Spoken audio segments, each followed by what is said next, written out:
Welcome to IAS project. In this video, let's talk about religion during later Vedic period. We know that in the case of early Vedic period, Indra, Agni, Soma and Varuna were the most important gods. However, in the case of later Vedic period, Indra, Agni, Soma and Varuna generally lost their importance. There were new gods who got importance. For example, Prajapati, Vishnu and Rudra were the three most important gods during later Vedic period. Prajapati was considered as the creator of everything in the universe. Vishnu was considered as the preserver and the protector of the people or the protector of the universe. And finally, Rudra was considered as the destroyer and he is also considered as the god of animals. So what you have to note here is that there is a change in the pattern of the gods that were being worshipped in early Vedic period and those that were worshipped in later Vedic period. So among these three gods, that is among Prajapati, Vishnu and Rudra, Prajapati can be considered as the most important god of later Vedic period. In case of early Vedic period, god Indra was the most important god. But in the case of later Vedic period, Prajapati was considered as the most important god. Please remember these two facts. So why did this change occur? Initially, Indra, Agni, Soma and Varuna were being worshipped and later Prajapati, Vishnu and Rudra came to be worshipped. This change is mainly because there was a change in the lifestyle of later Vedic Aryans. We know that in the early Vedic period, Aryans were not leading a settled life. They were mainly pastoralist people and they moved along with their cattle once grass was finished in the area. But in the case of later Vedic period, these later Vedic Aryans were doing agriculture. And because of agriculture, these later Vedic Aryans led a settled life. And these three gods, that is Prajapati, Vishnu and Rudra, reflect this settled life of the later Vedic Aryans. Because you can see that Vishnu was preserver and protector. This means that he was preserver of the Aryan lifestyle as well as the Aryan settled nature of life. So from this point, we can say that the change in the importance of gods is basically a reflection of the settled lifestyle of later Vedic Aryans. This is an important point for prelims exam. Moreover, avatars of Vishnu were not mentioned in later Vedic period because avatars of Vishnu are basically discussed in the case of Puranas, and these Puranas were not written in later Vedic period. They were composed much later, mostly in the case of Gupta period. We will discuss Puranas in our coming lectures, but at this point you have to remember that Vishnu was worshipped in later Vedic period, but avatars of Vishnu was not discussed anywhere in the later Vedic literature. Another difference in later Vedic period compared to early Vedic period was signs of adultery had appeared, which means that in the case of later Vedic period, people were practicing idol worship.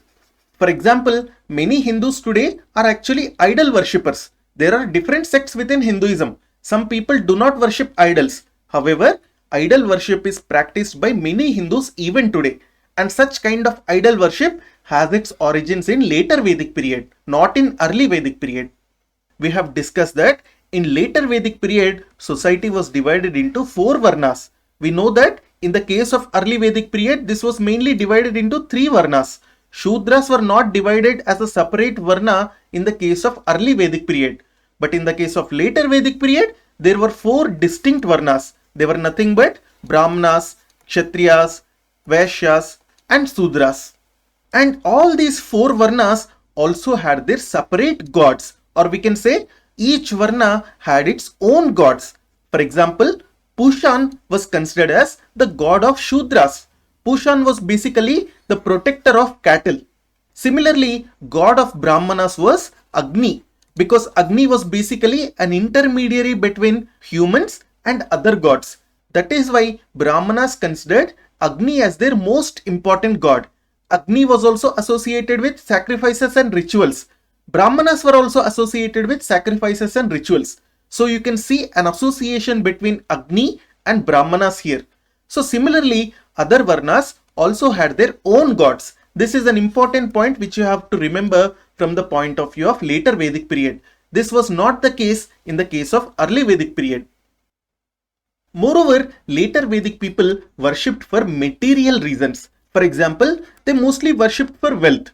But in the case of early Vedic period, we also know that people worshipped for material reasons only. They did not worship for upliftment of spirit or world peace or something like that. They were only worshipping for Praja and Pashu.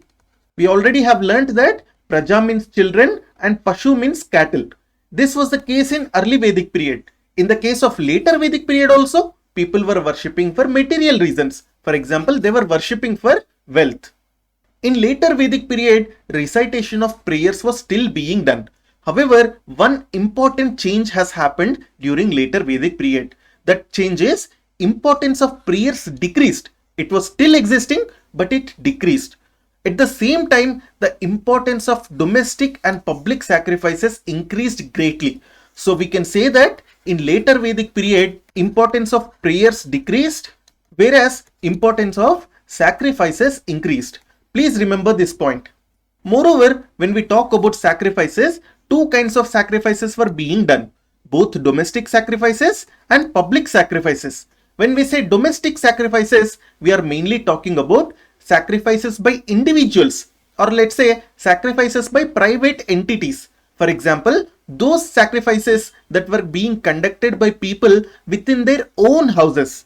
But there were also public sacrifices. Public sacrifices means sacrifices that were done by community or tribe on entirety.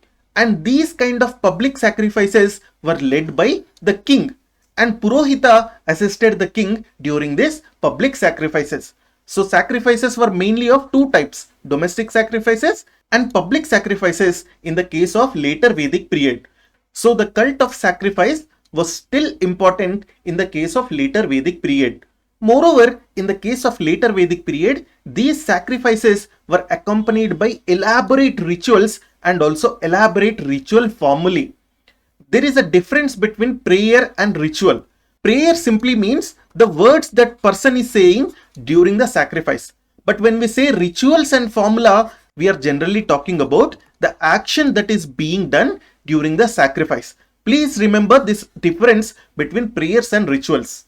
So, during the later Vedic period, rituals were more important compared to prayers.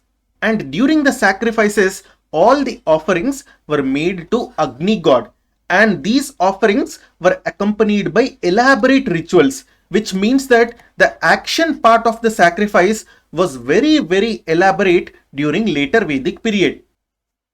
During the later Vedic period, priesthood also became a profession. Moreover, it also became a hereditary profession. When we say priesthood became a profession, we simply mean that there were specific people who were conducting sacrifices. And these specific people were basically priests, or we can say it was basically the Brahmanas among the priests that were conducting these sacrifices. And these Brahmanas made conduction of such sacrifices as a profession. So whenever a person wants to get sacrifice done, he would usually call a Brahmana. So this means that other people than Brahmanas and priests could not conduct sacrifices during later Vedic period. So we can say Brahmanas kind of had a monopoly over sacrifices and rituals.